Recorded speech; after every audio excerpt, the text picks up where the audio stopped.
Então, nós vamos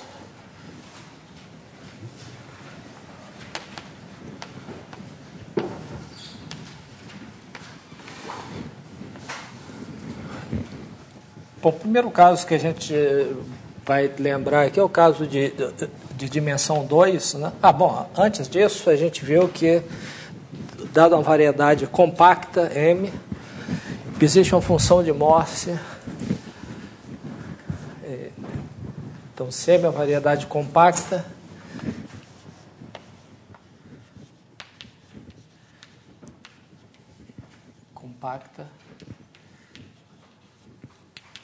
então, existe uma função de Morse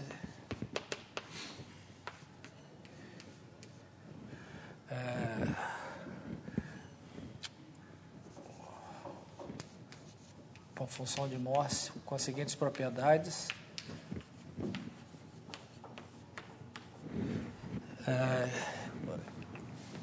Que primeiro, PF tem um único máximo,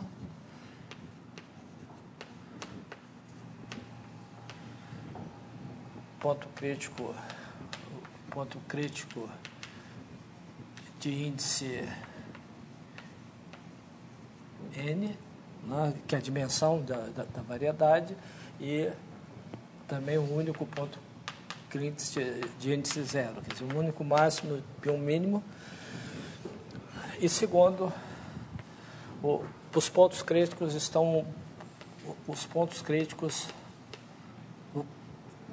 os valores críticos estão ordenados, né? Os valores críticos estão ordenados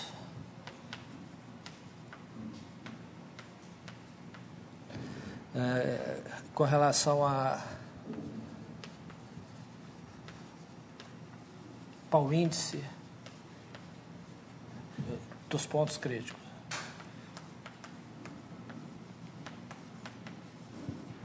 E a gente pode supor que em cada nível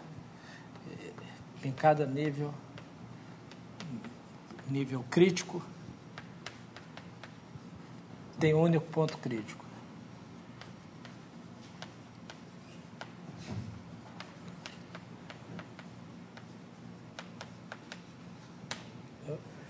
E aí a gente viu que quando a gente passa de um nível para outro, a gente cola uma asa, né, do tipo do ponto crítico, né?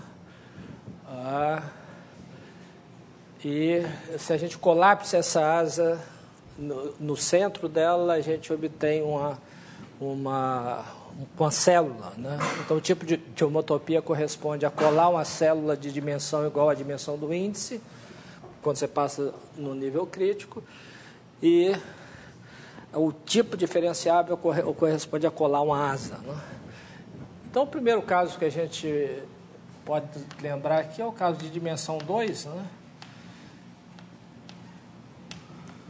Esse caso de dimensão 2, isso dá uma classificação completa das variedades compactas, porque nesse caso o índice só pode ser 0, 1 e 2, né? Ok? O índice 2 é o máximo, o índice 0 é o mínimo, e aí você pode ter um número qualquer de índice 1 compatível com a topologia da variedade, né? Então, o que acontece é que a gente começa com o mínimo, por exemplo, a gente tem a célula de dimensão 0, mas quando a gente passa desse nível, a gente tem um disco, né? E quando a gente passa, então esse aqui é o índice 0, quando a gente passa para o índice 1, isso corresponde para colar uma asa aqui,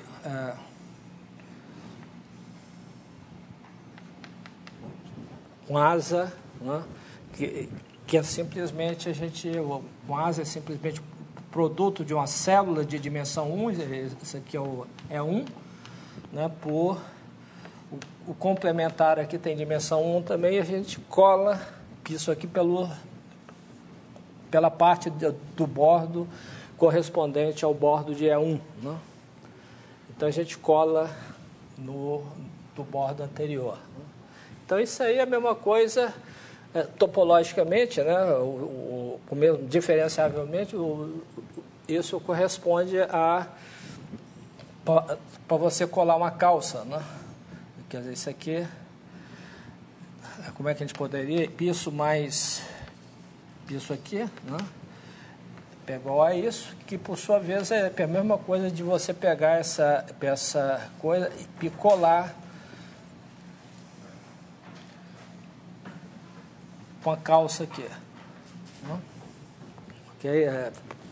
A gente tem as duas componentes do bordo da nova variedade com bordo, são círculos, e aqui a gente tem um círculo anterior, certo? E assim por diante, né? Em seguida, aqui a gente pode colar mais uma asa aqui, né?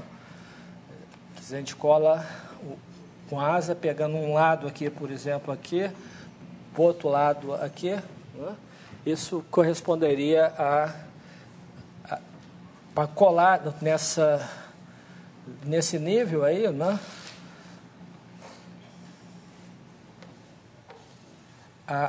Para colar uma outra calça, e depende de onde é que a gente cola, né? Quer dizer, a gente pode colar essas duas componentes numa mesma componente ou em duas componentes, né? Ok? Isso aí vai depender se a gente vai colar a calça assim, né? Ou o contrário, né? Então, outra possibilidade de colagem aqui é a gente colar a calça, né?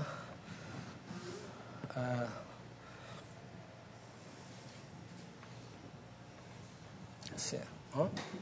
E assim por diante. Então, quando a gente passa para o nível, né, a gente está sempre colando uma asa, né, que aqui em dimensão 2 corresponde a colar uma calça, né, okay? E com isso a gente tem uma classificação total das variedades. Por quê? Porque a gente pode distinguir as variedades simplesmente pelo número de pontos críticos, né? Okay? Porque se a gente tem um número diferente de pontos de índice 1, a gente tem variedades diferentes. Porque o grupo de homotopia, o grupo fundamental é diferente, o grupo de homologia é diferente. Tá certo? Então, entender o comportamento de uma função de Morse em dimensão 2 corresponde a entender as variedades de dimensão 2 todas. Tá certo? Ok? Bom, então, a outra observação que eu quero fazer agora é o caso de dimensão 3.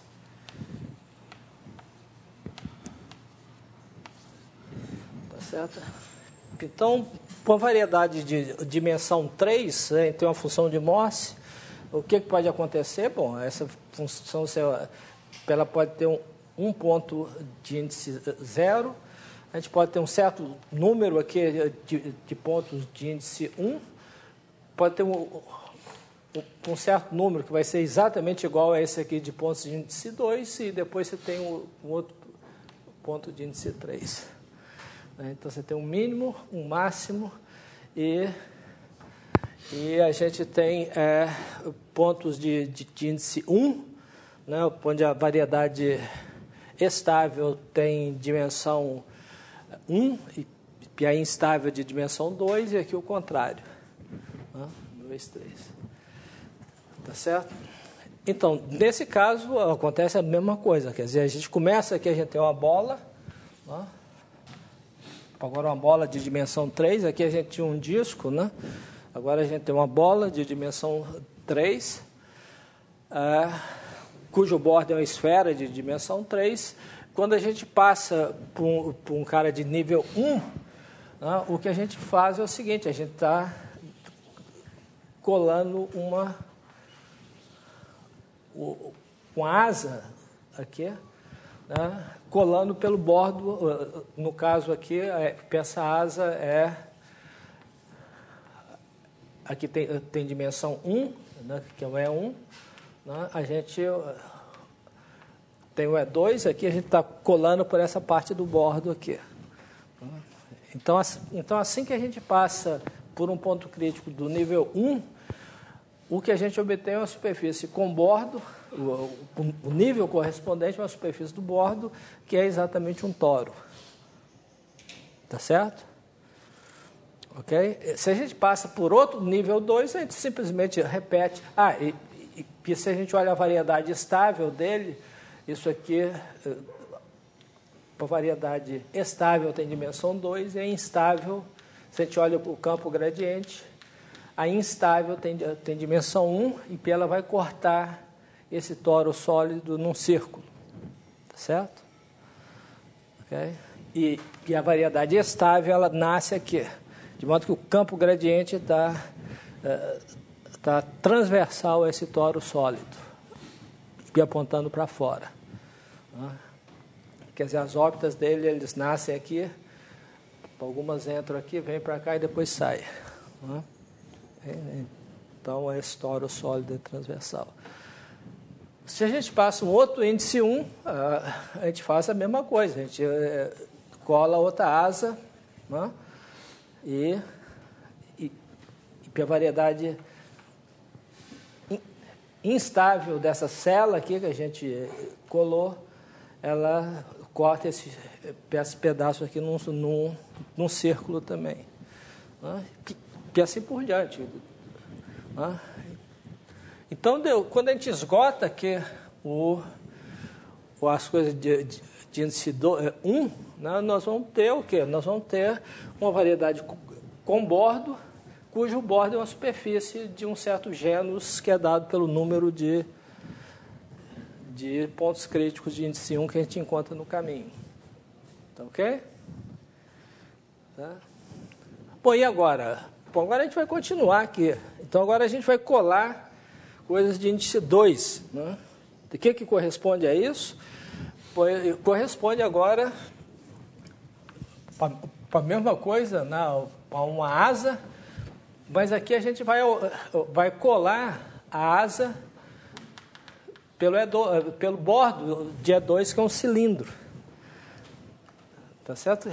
Então, o que a gente vai fazer é simplesmente colar essa coisa, mas colar aqui por dentro, tapar esses buracos. Então, a gente tapa cada um dos buracos, colocando esse cilindro aqui, identificando esse lado do cilindro com um pedaço aqui dentro e sai do outro lado. Ok? Então, a gente, com cada um desses aqui, a gente tapa esses buracos e a gente tem uma esfera de novo, uma bola de novo, limitado por uma esfera. Uma outra maneira de ver isso é olhar para o ponto de vista dual, Ao invés de olhar para as variedades estáveis, como a gente está olhando, vamos olhar para instáveis e começar de cima. Então, se a gente começa de cima, aqui, o que a gente tem? Bom, aqui em cima a gente vai ter uma fonte, uma bola, onde o campo gradiente está entrando. Okay? Se a gente passa para esse nível aqui, o que acontece com esse nível aqui? Por variedade instável tem dimensão 1. Então, ela entra aqui. Okay? E é estável, portanto, isso corresponde a um toro sólido aqui. Onde agora a variedade estável desse cara, que é as coisas que morrem nesse cara, aqui corresponde a um disco aqui dentro desse toro sólido e o bordo vai ser um círculo aqui. E agora a gente faz a mesma coisa até chegar nesse nível aqui. Então a gente obtém novamente uma superfície que é uma superfície com bordo, e no bordo a gente vê um número de círculos exatamente igual ao número de pontos críticos. E de um nível para outro a gente viu que o campo gradiente dá um difeomorfismo entre esse nível e esse outro. Okay? Então a gente vê claramente que a variedade aqui é obtida colando essa superfície de dimensão 2 com outra cópia dela. E se o campo gradiente é tipo de Morse-Smale, né, o que acontece é simplesmente que esse diffeomorfismo que cola essa figura com essa vai levar esses círculos em círculos que são transversais a esse outro aqui, para esses outros coisas. Ok? Então a gente tem uma descrição completa de todas as variedades de dimensão 3. Né? Simplesmente pegar variedades com bordo de dimensão 3, né? Com bordo de dimensão 1, a superfície de genus G sólida, pega duas delas e cola pelo bordo, né? Por um diffeomorfismo. Então, toda variedade compacta de dimensão 3 é obtida dessa maneira. Mas isso está longe de ser uma classificação. Por quê? Porque aqui no caso, né, de dimensão 2, a gente via que os tipos topológicos ou diferenciáveis que a gente obtinha são todos distintos. Né? Aqui não, aqui a gente pode ter uma superfície muito complicada aqui, duas superfícies do mesmo gênero muito complicado e um diffeomorfismo colando as duas, e o que a gente obtém, a gente pode ser a esfera. Entendeu? Okay? Então a gente não tem a mesma informação topológica que a gente tem em dimensão 2. E de fato a gente já viu, né, que a gente pode pegar a esfera, olhar como colando duas bolas, ou podemos colar dois toros sólidos também, a gente tem esfera de novo. Né? E pode ter uma maneira arbitrariamente, quer dizer, a gente não consegue distinguir quando é que a gente está colando a mesma coisa. Quando é que duas colagens totalmente diferentes dão a mesma variedade. Por isso é que a gente não tem uma classificação das variedades de dimensão 2. Quando a gente tem apenas 4 pontos críticos, né, aí é mais fácil. Né? Se a gente tem apenas 4 pontos críticos, a gente está colando 2 toros sólidos pelo bordo. Né? Quando a gente cola 2 toros sólidos pelo bordo, primeiro, a gente sabe da topologia diferencial, que o diffeomorfismo de colagem, 2 diffeomorfismos que são isotópicos, dão variedades diffeomorfas. Né? E aí é fácil entender as classes de diffeotopia de diffeomorfismo do toro. Né? Então a gente vê que a gente tem apenas 3 possibilidades, são várias possibilidades, mas a gente pode enumerar que uma delas que a gente discutiu antes a gente, deixa eu escrever aqui, a gente pega 2 toros sólidos, um esse aqui e o outro esse outro aqui, né? E levar esse círculo num círculo que corta esse outro num único ponto. Então, nesse caso, a gente obtém o S3, né? Quer dizer, se o φ é isso, a gente tem o S3. O outro caso fácil de olhar também, a gente pode pegar um diffeomorfismo aqui, né, que leva esse círculo num círculo paralelo a ele. Quer dizer, as duas variedades não se intersectam. Né? Transversal ainda. Então, nesse caso, a gente obtém o quê?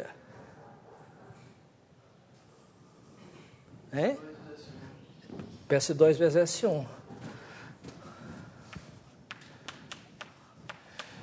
E a outra possibilidade é quando a gente manda um círculo em coisas que tem uma homotopia diferente. Né? Okay? Pode cortar aquele outro em vários pontos aí. E a gente obtém o quê? Aí é só pensar um pouquinho que a gente obtém por chamar de espaços lenticulados.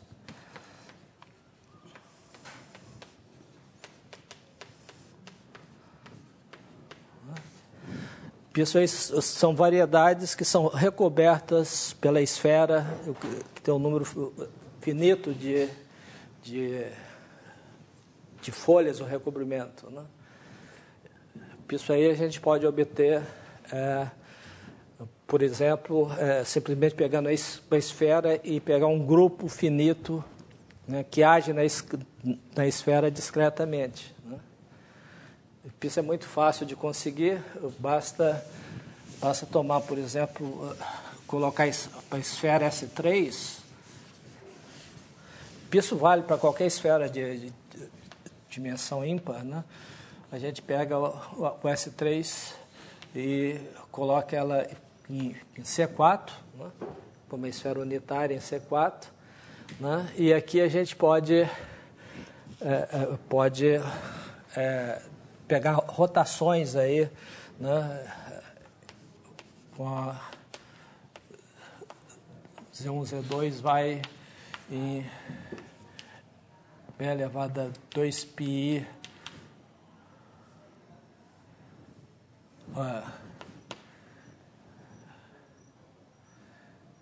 vezes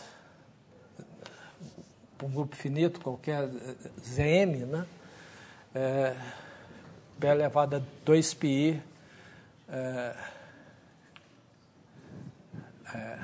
aqui a gente pega um inteiro, né? L, 2πl sobre mz1, PL1, P elevado a 2πl2 sobre mz2. O que aqui L varia de 0 a m, isso dá um grupo, né? Um grupo finito, né? Que age discretamente na esfera. E o espaço quociente é um espaço lenticulado e a gente vê que exatamente corresponde a essa situação aqui, desse círculo aqui, dá várias voltas aí em torno do outro. Né? Ok? Então a gente toma M, chama de ρ essa ação aqui, né? PM igual a S3, para o espaço de órbitas dessa ação. Isso dá uma superfície que é recoberta por R3 e tem exatamente M pontos na pré-imagem de cada ponto. Né? Okay? Então, com isso a gente tem... Agora, se a gente passa para superfícies de gênero maior, aí as possibilidades são muito maiores e não existe uma descrição razoável disso. Bom, então isso é uma das últimas observações que eu queria fazer.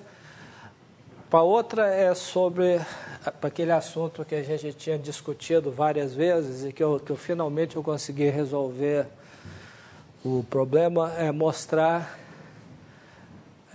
Eu escrevi umas referências aqui sobre esse assunto, então eu lembro aqui o que a gente estava discutindo, quer dizer, a gente tem aqui uma aplicação com função de Morse.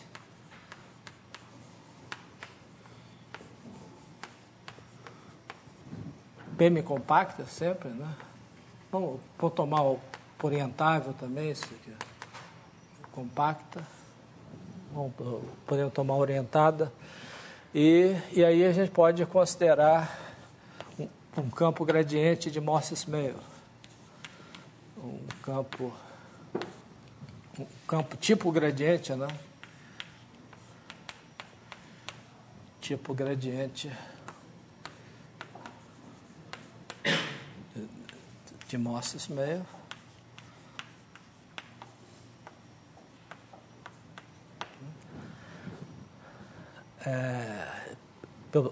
Eu lembro aí que isso significa que localmente em torno dos pontos críticos ele é linear e dado pelo gradiente da função de Morse numa carta de Morse com a métrica euclidiana, né, nessa carta, e as variedades estáveis e instáveis dos pontos críticos são 2 a 2 transversais. Né? Okay? Então, esse aqui é um campo gradiente, e o que a gente quer olhar se a gente toma um ponto crítico de F, né? Crítico de F, então vamos associar a esse ponto crítico inteiro, que é a dimensão, digamos, variedade instável de P, quer dizer, dos pontos que saem de P, que é N menos o índice, né, que é, como a gente definiu o índice, é a dimensão da variedade estável. Bom, de qualquer forma a gente tem esses índices. Então a gente quer saber o que acontece. E nós vimos duas coisas gerais, que todas as variedades instáveis são mergulhadas.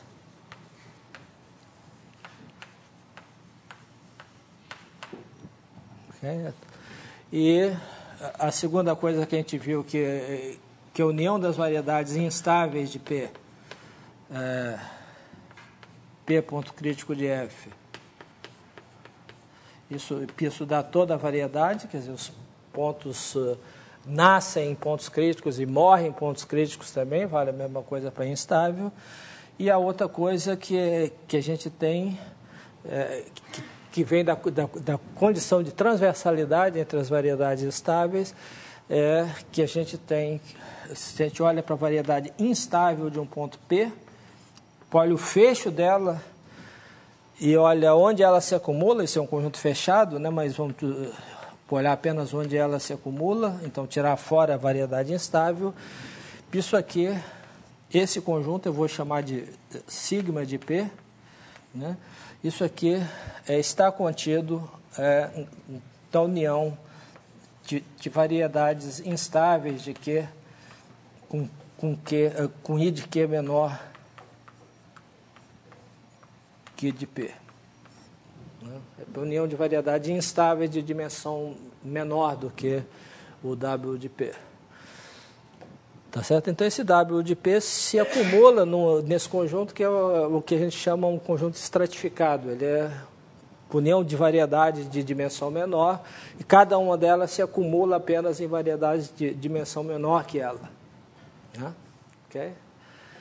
Então, a gente tem sempre essa estrutura, e o que eu queria provar em aulas anteriores, e que não deu muito certo, é provar que isso dá uma estrutura de CW complexo da variedade. Então o teorema, né,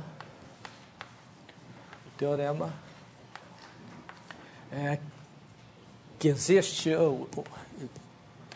uma aplicação contínua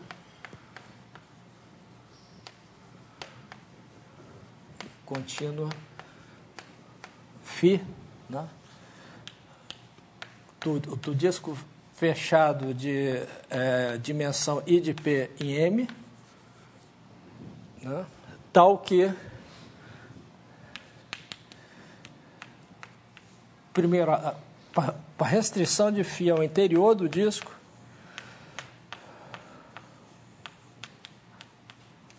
é homeomorfismo sobre W de P. O interior do disco cobre todo. E π segundo é que φ leva para o bordo do disco, que é uma esfera, né, em sigma de P. Isso aqui é contínuo. Tá certo? Que acrescentar o W de P ao sigma de P corresponde a colar uma célula de dimensão igual a dimensão da variedade instável. Quer dizer, então, isso, indutivamente, a gente tem uma estrutura de CW complexo. Ok? Bom, eu quero indicar aqui a prova desse teorema, né? Então, para provar esse teorema, eu tenho que demonstrar dois lemas, né? Eu vou escrever um lema, os lemas. Então, o primeiro lema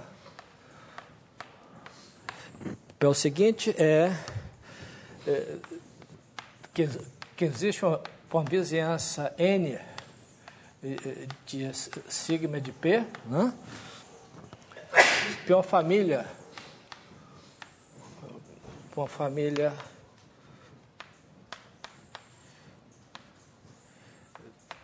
PRT de NN, né, de aplicações contínuas,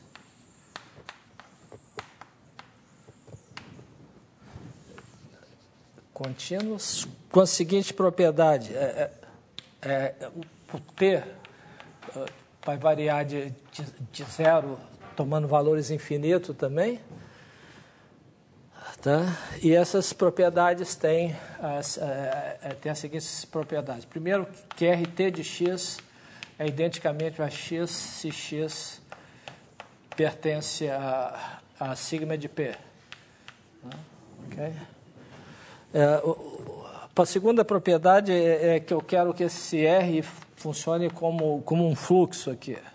PR de T mais S de x é exatamente igual a PRS de RT de x. É como se fosse um fluxo aí de algum campo de vetores. E para a terceira propriedade, eu quero que essa curva converja para um único ponto aqui. Se eu tomo R infinito de x, que é o limite de RT de x, quando t tende a infinito, isso aqui é um único ponto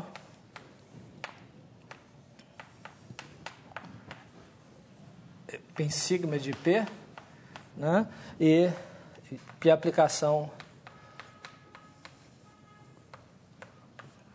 PR infinito de N em sigma de P é a retração.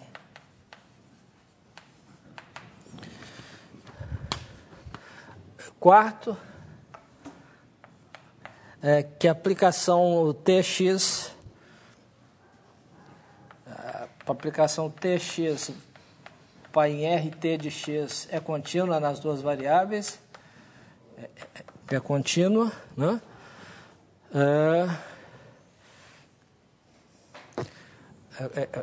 É contínua para a curva.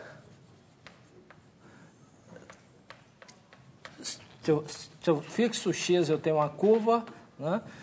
Isso aqui é PC1 por partes. Tá? Essa curva é C1 por parte. E são duas dessas curvas, e duas delas, né? E duas delas ou são disjuntas, né? Ou são disjuntas, ou uma está contida na outra, né?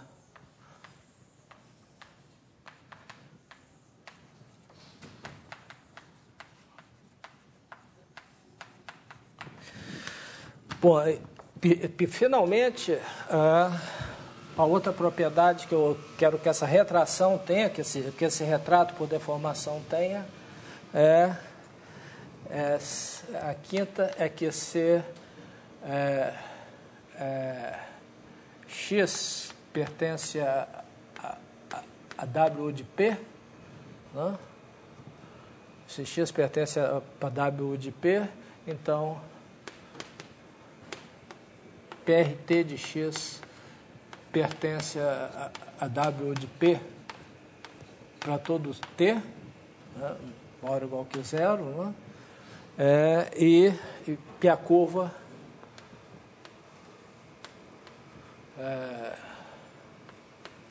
T vai em RT de x, né? É transversal a foliação de W de P por esferas, né?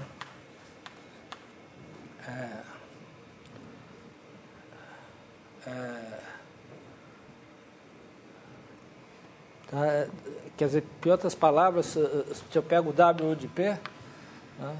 Tem aqui o W de P, se eu pego uma esfera transversal ao fluxo de x, né? Okay? Se eu saturo essa esfera pelo fluxo, eu obtenho uma foliação por esferas, né? Okay? De W de P. Então eu quero que essas curvas aqui sejam transversais a essas folhas. Ok? Bom, esse é o primeiro lema. Bom, esse é o lema, né? Tá?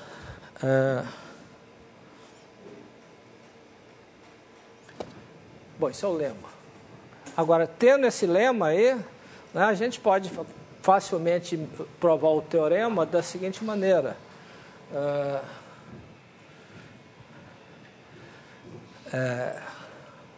Da seguinte maneira. Quer dizer, eu pego a esfera PS0 em W de P, esfera transversal a X, né? E vou tomar um T maior que zero, né? Como o W de P se acumula em sigma e a gente tem uma vizinhança de sigma, então a partir de certa ordem, ou para a esfera ST, né? Que é igual a xt de S0,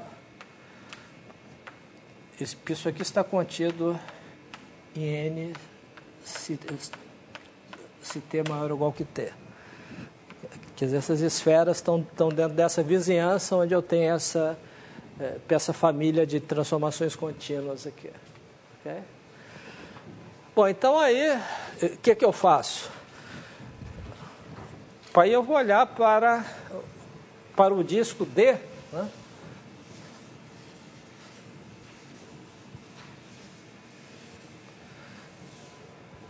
Eu vou olhar o D, que é o disco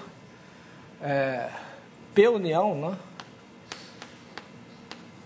né?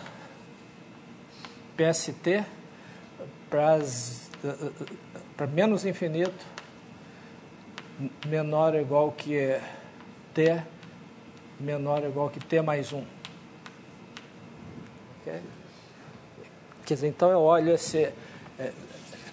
tem aqui para a esfera ST, e aí eu ando um a mais, eu tenho para a esfera ST mais 1, né? Okay? E aqui está o ponto P, então eu estou olhando para esse disco aqui, né? Okay? Que é o disco o bordo desse disco é exatamente o ST mais 1. Ok? Tá? E esse D, ele contém, digamos, um disco D0, que é esse cara aqui menorzinho, o bordo de D0, o ST. Esse aqui é o bordo de D0.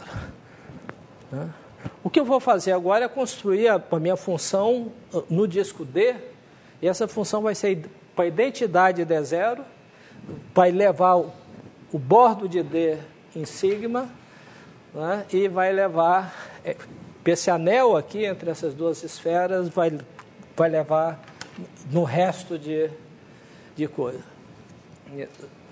homeomorficamente no resto de WP. Ok? Como é que eu faço isso? Então eu defino agora o φ de D em M da seguinte maneira. O φ de x é a identidade pertencente se x pertence a D0. Se x pertence a D0. Ok? Então aqui vai ser a identidade do φ. Então agora eu quero definir o cara nesse ponto y aqui. Agora eu pego um y pertencente ao bordo de D, né? Eu vou definir o seguinte, eu pego a órbita do campo gradiente aqui, né, e vejo o ponto onde essa órbita toca o bordo de dentro, né? Ok? Então eu defino φ de y é R infinito de x menos 1 de y. Tá certo? Eu pego esse ponto aqui, que é o ponto x a menos 1 de y, quer dizer, eu ando o tempo menos 1 no gradiente, né? E aí eu jogo esse ponto lá em sigma continuamente como, né? Pela minha aplicação R infinito. Né? Ok? E agora eu quero levar esse arco aqui, eu vou levar aonde? Bom, a partir desse ponto aqui, eu tenho a minha curva PRT, que permanece dentro da variedade instável, e quando t tende a infinito, ele vai exatamente para o ponto PR infinito desse aqui. Né? Então eu levo esse arco aqui, eu levo aqui. E, por outras palavras, eu levo φ, né? O φ de x a menos t de y, se eu faço t entre 0 e 1, né, nesse arco, eu vou levar aonde isso aí? Eu vou levar em R de quê? Para t igual a 0, eu quero que esteja na coisa. Então, t igual a 1, eu quero que esteja aqui, né?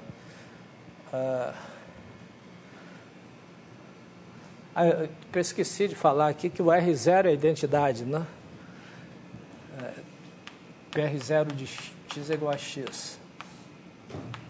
Para todo x pertencente a n. Quer dizer, isso aqui é um retrato de deformação. Ok? Então, eu levo R, ok? Para t igual a 1, eu quero que dê 0, né? 1 menos t, né? E quando t igual a 0, vai para infinito, né? T de x a menos 1 de y.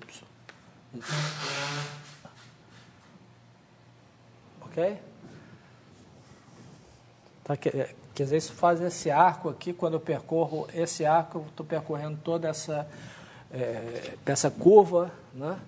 Onde isso aqui eu estou percorrendo toda essa curva, né?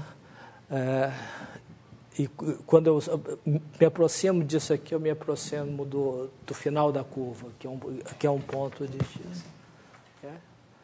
Então, com isso, eu obtenho a aplicação. Observe que essas propriedades aqui, eu usei como essa propriedade? Uma propriedade importante aqui é essa de transversalidade para as esferas. Né? Por quê? Porque eu quero que esses pontos aqui sejam mandados para fora. Né? Não pode acontecer que a curva volte aqui dentro. Se ela voltar, teria pontos que, como eu defini como a identidade aqui, teria um ponto aqui que cairia aqui dentro. Então, a aplicação não seria um homeomorfismo. Okay? Então, a condição de transversalidade dessas esferas implica que as curvas vão sempre para fora. E as outras condições, a gente não quer também que duas curvas se intersectam, né? Tá certo? Porque a gente teria dois pontos que ela não seria bionívoca. Então, as curvas têm que ser 2 a 2 disjuntas e tudo contínuo para dar um homeomorfismo sobre a imagem. Ok? Então, com isso, tendo o lema, a gente tem o teorema. Agora, o problema é provar o lema agora. Então, a construção dessa curva vai ser uma construção indutiva, né? Bom, então vou apagar isso aqui. Então a gente tem que provar o lema. Como é que a gente prova o lema? Eu vou construir esse N, né? Esse N, essa vizinhança N desse conjunto, eu vou construir como sendo a união de NQ, né? Onde o W de Q está contido em sigma de P. Onde NQ vai ser uma vizinhança de W de Q. Tá? Ok? Eu vou em cada uma dessas variedades encontrar uma vizinhança, né? E para essa vizinhança, deixa eu ver o que eu preciso mesmo.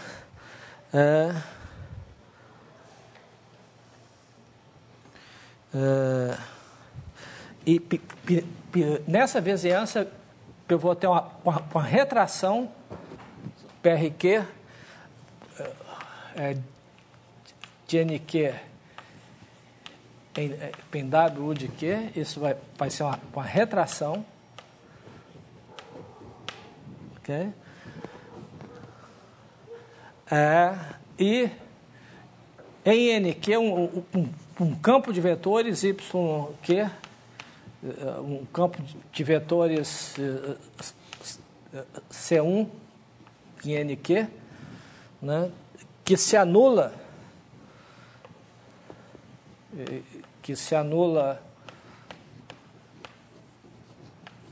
em W de Q,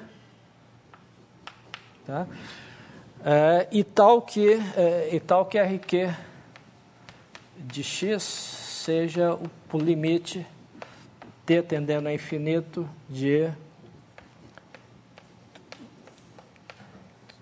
do fluxo de X.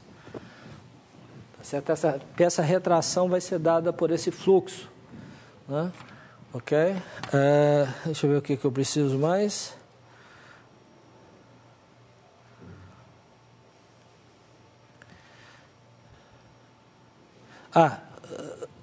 Certo. Agora, esse campo aqui ele tem que satisfazer umas propriedades, né? A primeira propriedade é que se X pertence à variedade instável de P, que é essa que eu quero controlar, né? Então Y, o fluxo também pertence à variedade instável para todo de P, né? Para todo T maior ou igual que zero. Tá certo? Quer dizer, essa variedade instável fica invariante. E outra propriedade importante desse fluxo aqui é que... Tá? Outra propriedade é que essa curva, nessas condições aí, para a curva T, YT, o campo, né? É transversal à foliação por esferas. A foliação por esferas. Tá? Sempre que for definido essa parte que está contido em W de P transversal a essa foliação por esferas. E a outra propriedade importante aqui, né, que esse campo tem, que vai ser obtida indutivamente, é o seguinte, é que se X pertence ao bordo de NQ', com I de Q' maior que I de Q, então Y de Q é transversal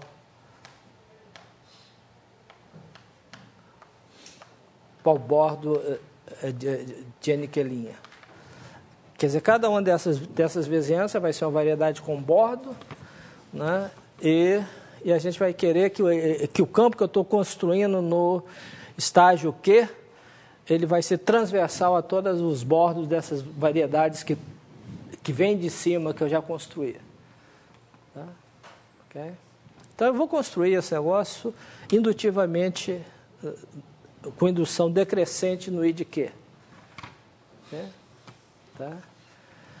Então, a ideia básica da construção é indutiva, né? É a seguinte,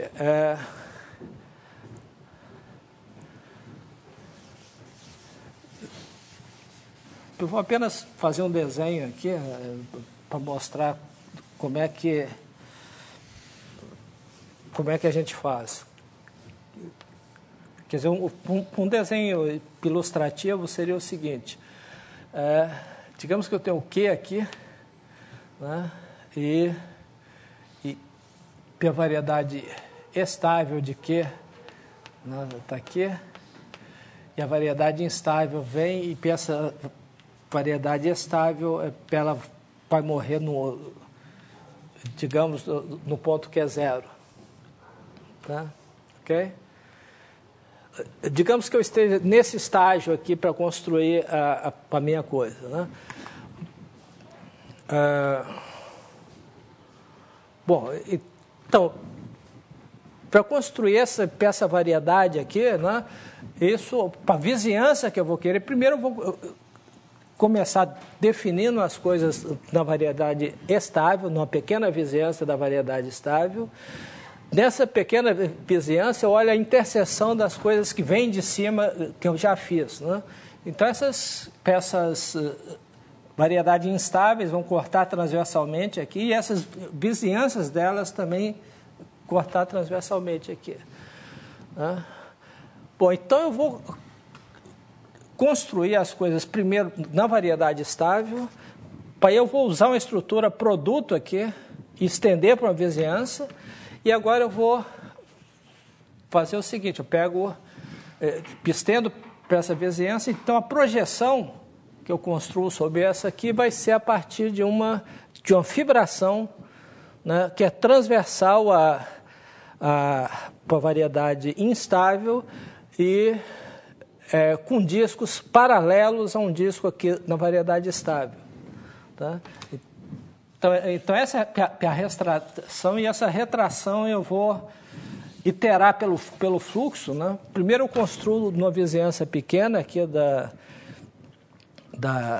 do ponto crítico, depois disso eu vou iterar pelo fluxo aqui. Então o bordo dessa vizinhança vai ser um negócio que vai se afunilando aqui. Tá? E o campo, eu vou construir primeiro o campo nessa variedade estável, que vai ser uma pequena perturbação do campo X, né? Mas de tal forma que ele seja transversal ao bordo das variedades que vêm de cima. Aí eu vou usar uma projeção na direção da variedade instável para transmitir essa informação que eu tenho, o campo que eu tenho aqui para as fibras dessa fibração. Então, em cada fibra, eu vou ter o campo, né, que é tangente a cada fibra e converge para a interseção do campo da fibra com a variedade instável. Né? Bom, eu faço isso numa vizinhança, preservando tudo que eu já tinha feito antes, e depois eu uso o fluxo aqui do campo X para transmitir essa informação para cada uma das fibras. Eu venho pela órbita do campo. Né? E com isso eu construo o campo em cada um desses discos transversais da variedade estável. Ok? Tá certo? Aqui, por exemplo, como é que eu faço aqui para continuar a brincadeira? Bom, aí eu tenho que olhar para a variedade estável desse cara aqui. Digamos que eu esteja no ponto final. Então, a variedade estável é enorme aqui. Né? É toda uma vizinhança aqui. E o campo aqui, e esse campo vai ser um campo onde todo mundo vai convergir para cá. Tá? Mas eu tenho que mudar um pouquinho o campo Y, quer dizer, o campo X ele já faz isso. Mas eu quero que o campo que eu vou construir seja transversal a esse bordo aqui que eu já construí. Né? Pela construção desse bordo é invariante pelo campo X. Então eu vou ter que somar o campo X a esse campinho que eu construí para torná-lo transversal ao bordo. Né? Então, o novo campo vai ser um campo radial aqui fora, pois quando chega aqui perto ele inclina um pouquinho para ser transversal para o bordo do que eu tinha feito antes. Ok? Tá? Então eu tenho um campo aqui que é assim, né? E tem outro campo aqui que todo mundo vem para cá. Tá? Ok? Tá certo? Então agora eu quero construir a retração minha.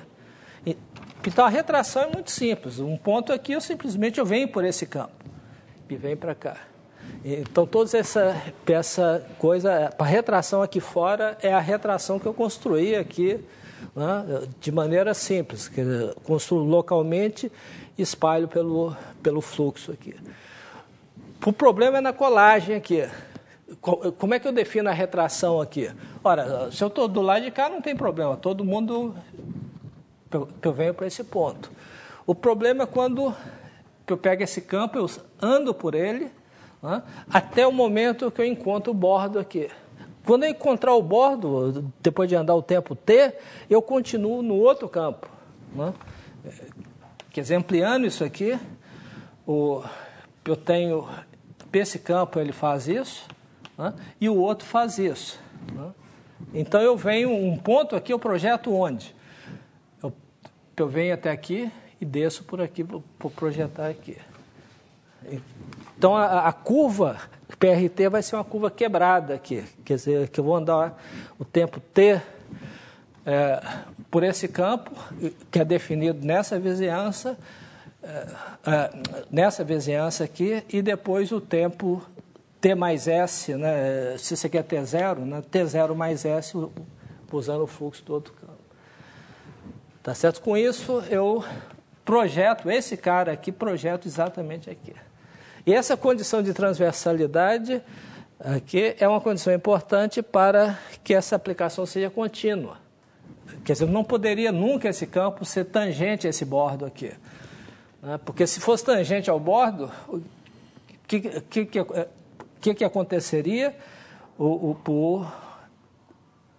ponto à esquerda, ele viria para cá, e o ponto à direita, ele seria projetado aqui.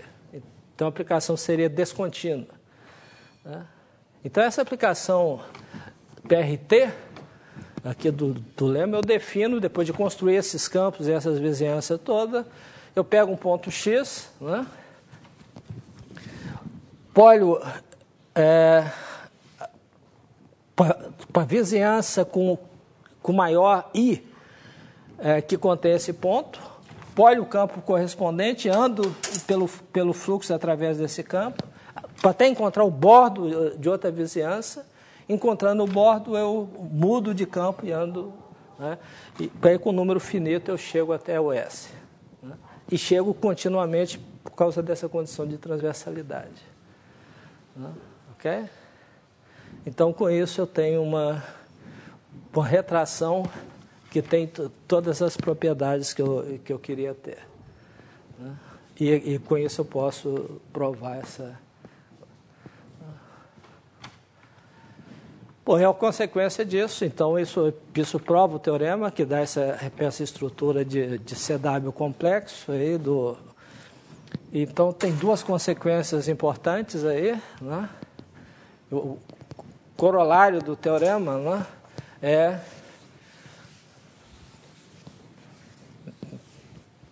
então, corolário é que o complexo, né, o complexo de Smale de Smale-Witten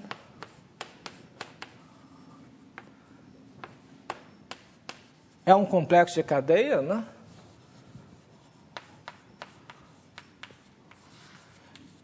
De cadeia e sua homologia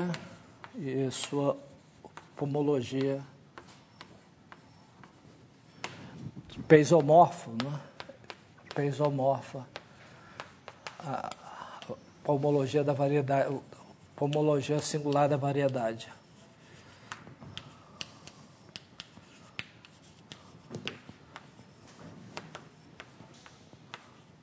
Tá?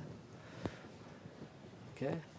E a demonstração disso agora é óbvia, porque se a gente olha a definição do complexo de Smale-Witten, ele corresponde exatamente ao complexo celular dessa decomposição. Né? Quer dizer, o complexo de Witten, o complexo de Smale-Witten, é igual ao complexo celular.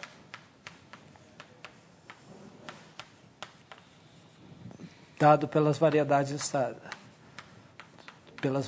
instáveis.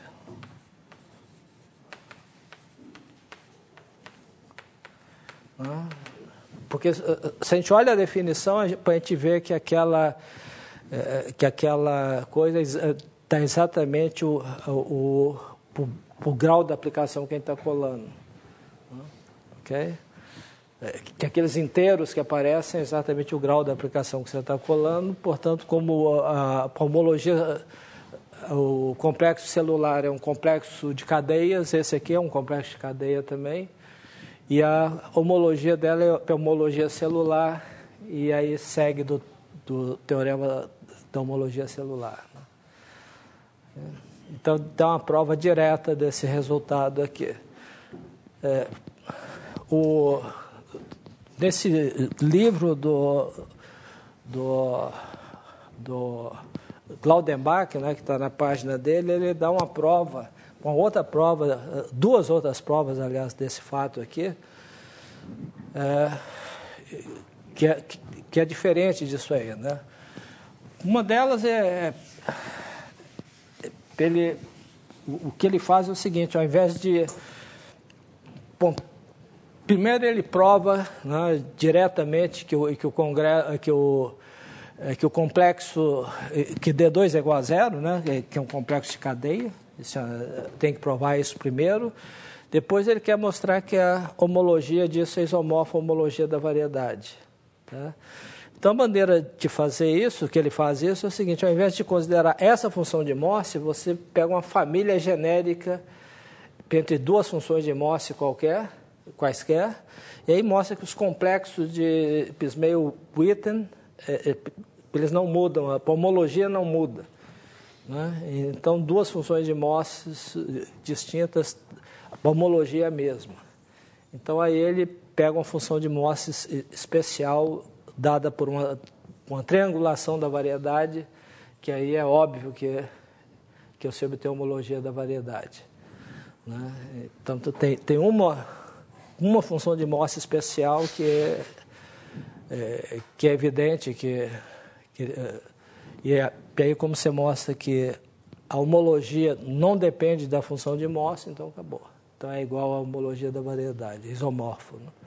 Então isso é uma prova. Para outra prova, ele usa a ideia de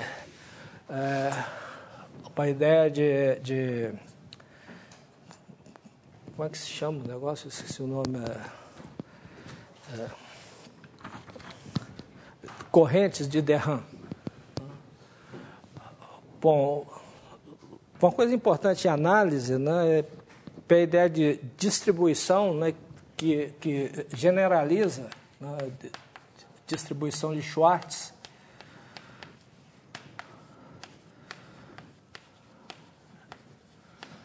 Isso generaliza a noção de função. Né?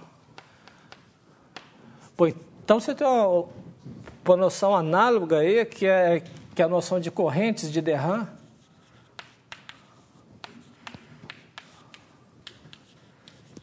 Que generaliza a noção de formas. De formas diferenciais. E a definição é análoga para a distribuição de Schwartz. Não é? Para a distribuição de Schwartz é simplesmente um funcional linear contínuo no espaço das funções que tem suporte compacto. Né? Então, com a distribuição com a corrente de Derham, né? Tem uma corrente de Derham,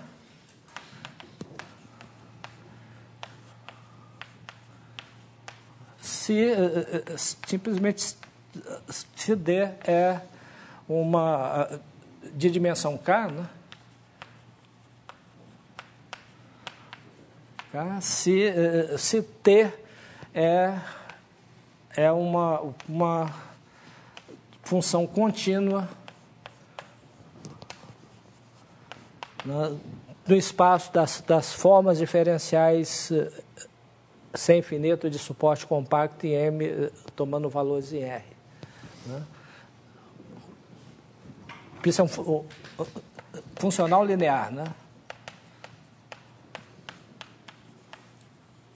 Assim como distribuição é um funcional linear no espaço das funções C infinito. Okay? Então, um objeto como esse aqui é chamado uma distribuição, né? E a gente pode definir o complexo de cadeias das distribuições sem infinito, quer dizer, combinações lineares de distribuições com coeficientes no anel qualquer. Tá? Então, a gente tem o operador de bordo aqui, tá? Operador de bordo, que é definido da seguinte forma. O que é o bordo de T? Bom, o bordo de T, né, é o quê? Tem que ser um funcional linear que age em distribuições de dimensão em formas de dimensão K-1. Né? Então, isso aqui πA é igual, por definição, né, a T de d ômega. É o dual da derivada exterior. Né? Ok? Então, a gente tem um operador, né, desse grupo de cadeias, desse outro grupo de cadeias. Né? E, evidentemente, a gente tem que D2 é igual a 0. Okay? Tá certo? Então, a gente pode olhar para a cohomologia dessas caras aqui. Bom, exemplo de cadeias, o que é exemplo de cadeias aí, de corrente? Exemplo, exemplos básicos, né?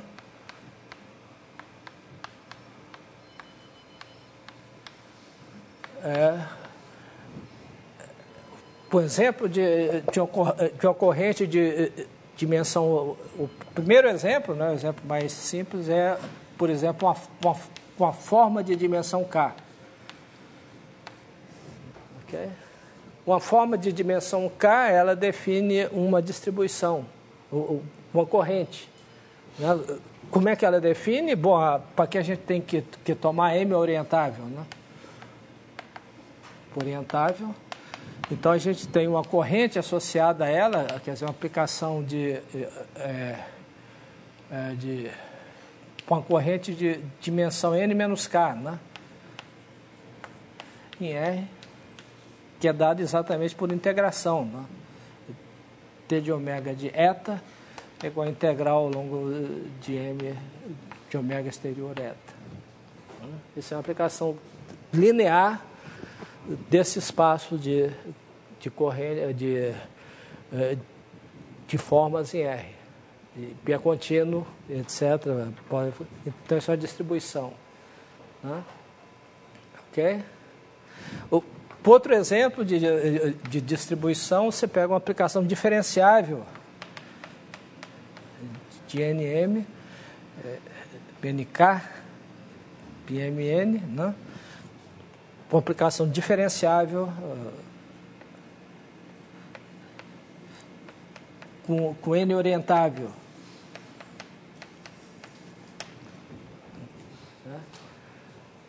Então, a gente tem uma corrente associada a F. Aí, qual que é a corrente? É uma aplicação de ômega K C de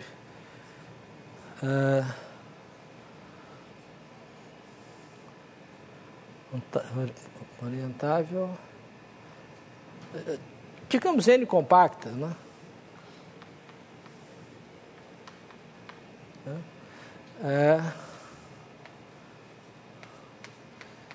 R, simplesmente que pega uma K forma ômega aqui e leva no número real que é integral ao longo de N de F estrela de ômega. Também uma aplicação linear contínua. Quer dizer, então, toda variedade compacta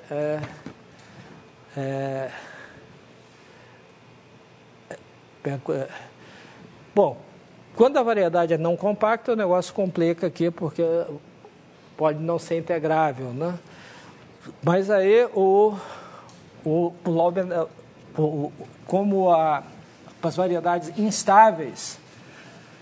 como as variedades instáveis, se acumulam em coisas de dimensão menor apenas, né?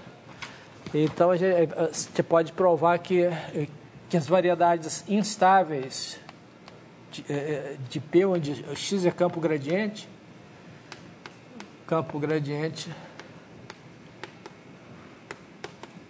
de Morses-Meio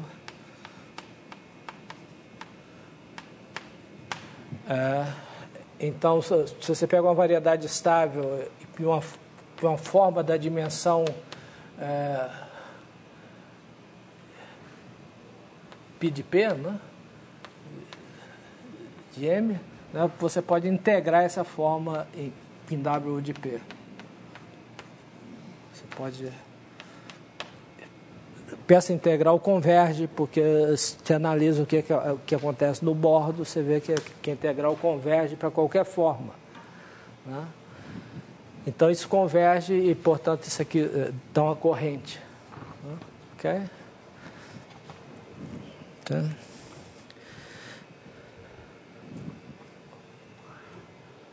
Bom, para ir nessa teoria de corrente, assim como na teoria das distribuições de Schwartz, você tem um operador de regularização das distribuições, quer dizer, você faz uma convolução de uma distribuição, você obtém uma função, né? Você tem um operador que leva distribuições em funções, que é um operador de regularização.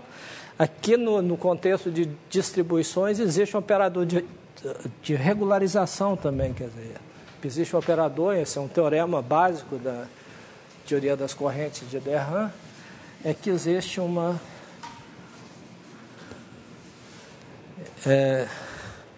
então, o teorema diz o seguinte, que existe um operador de regularização que pega distribuições CK e que leva em formas de dimensão n-k e suporte com formas de dimensão ômega n-k olhadas como distribuições CK, né? Aqui nós estamos falando em M orientável, né? E o operador A das distribuições CK em CK mais 1, né? De tal forma que R menos a identidade seja igual a dA mais AD. Tá? E PSA também, ele leva formas em formas.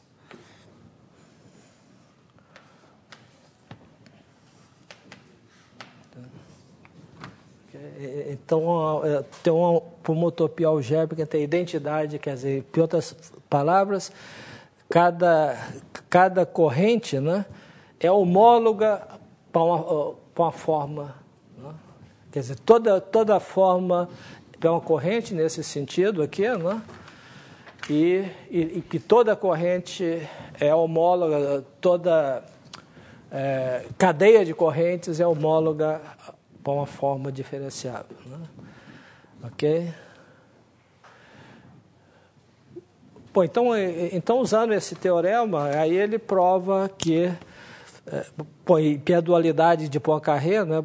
Porque aqui você tem uma homologia associada às correntes, aqui, ao complexo de correntes, e aí essa homologia ela é isomorfa à homologia da variedade. Ok? E E aí, se sabendo que as variedades instáveis são correntes, né, aí você pode olhar para as correntes, para o subgrupo aqui constituído das correntes geradas pela variedade instável, né? E o complexo correspondente é exatamente o complexo de Witten, né? E aí você tem um resultado imediatamente, porque aqui você sabe que D2 é igual a zero. Então, aplicando esse fato aqui ao subcomplexo do Witten, a gente tem que o subcomplexo é um complexo, né, e, portanto, e é isomorfo à homologia da variedade. Então, é outra maneira de mostrar esse isomorfismo. Bom, então é isso aí.